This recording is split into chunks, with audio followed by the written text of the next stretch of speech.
Olá galera, boa tarde a todos. Chegou pra nós aí esse HB20 aí, esse carro tava fazendo barulho. Tá caindo tudo aí embaixo desse carro aí, cara. Olha o BO aí, ó. Cadê a caixa? Tá em direção, cara, tava batendo. Esse carro não é direção elétrica, tá? Os novos agora é tudo direção elétrica, né? É um pouquinho mais antigo. A caixa tava vazando, bem pouquinho, mas tava vazando e tava batendo pra caralho. Esse é suave tirar. Ó a caixa aqui, ó. Caixa aí, ó.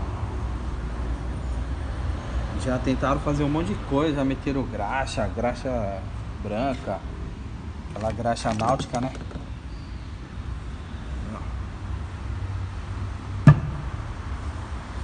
A direção aí, ó, do HB20 aí, ó. Aí vamos reformar ela aí, ó. Desmontar ela, trocar os reparos. Com certeza vai ter que dar uma, né? Um cromo nisso aí, HB20 lá.